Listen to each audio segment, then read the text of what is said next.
So Nathan has a couple of allergies that he lives with. He's severely allergic to milk, he's allergic to egg, and he's allergic to sesame, which provide a lot of challenges in day-to-day living. If I eat it or just touch it, I'll like get all puffy. My throat will like swell up and I can barely breathe and stuff. It's very scary. Nathan's first allergic response, he was about 10 months old, and we gave him a curd of cottage cheese. It touched his tongue, and I heard the most blood-curdling scream I've ever heard in my life. He instantly turned red from head to toe, instantly was covered in hives. It's scary, but I mean, every day you contend with it. You send him to school, you send him to a friend's house. It's your worst fear that you're going to get that phone call that, oh my, Nathan's had something, he's having an allergic reaction, and then the fear of, okay, what's going to happen? How bad is it going to be?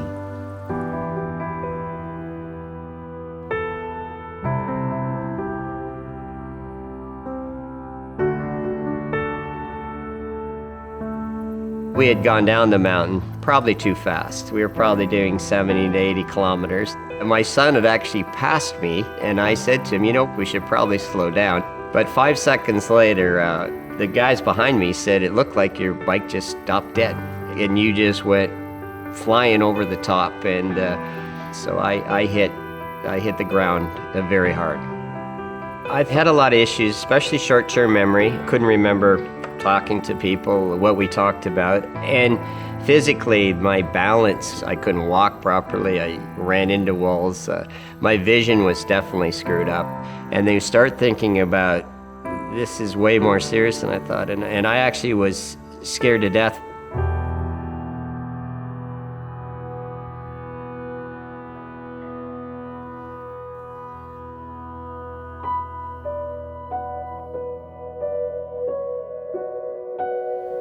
I'm a mother of 3. I had depression for most of my life and anxiety. There are days when I just can't get out of bed. It's hard to do anything. It's hard to get up and go to work. It's hard to just live. Just feelings of despair and feeling like, why me? Like, why can't I just be happy? I just couldn't get out of this dark cloud. It was really bad. I went to my doctor and said, something is wrong. Something's not right. He said, you are depressed.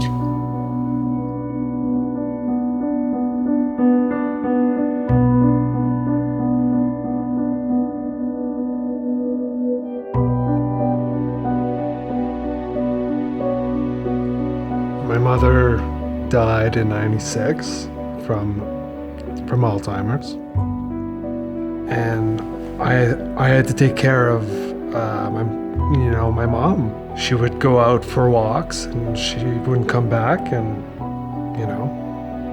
it broke my heart because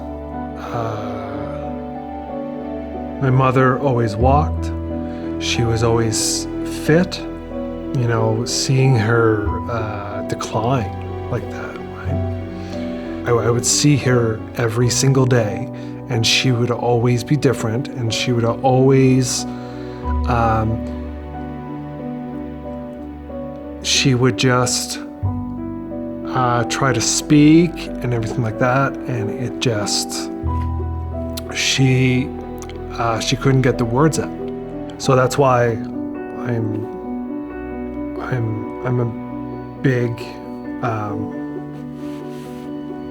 I'm big on getting this disease cured. I think he was really good at masking it for a long time. I think there was more going on that he was having trouble with that we didn't even realize. But once we finally got a diagnosis, we could look back and see that, a lot of those small things were showing us a bigger picture. You have all of these days that you can't account for, and you start getting scared.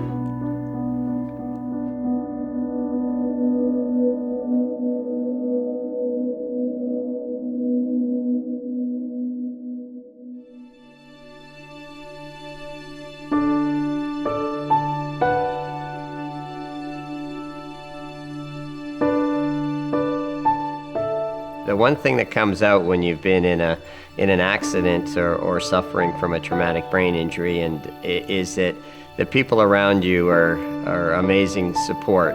The people at Parkwood were absolutely incredible.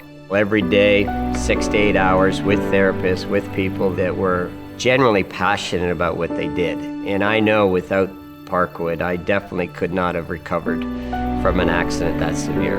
I had 18 treatments, and I feel like the cloud is not as dark. The goal is just to be happy, live my life, and I'm hoping that other people can get help, because I know if I hadn't reached out to anybody, I don't know where I would be right now. I think it has changed my life. You're living, you're alive.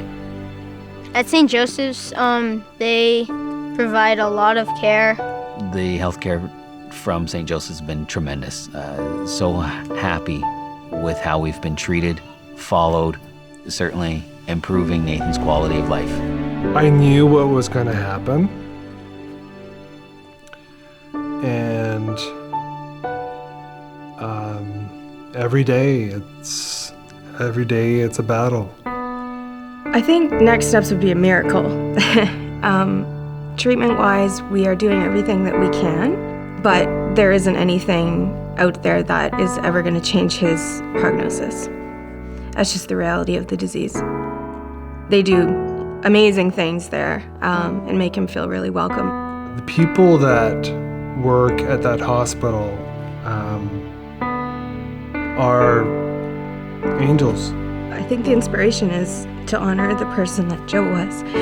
Even though that person is not with us anymore, there's still parts of him that are.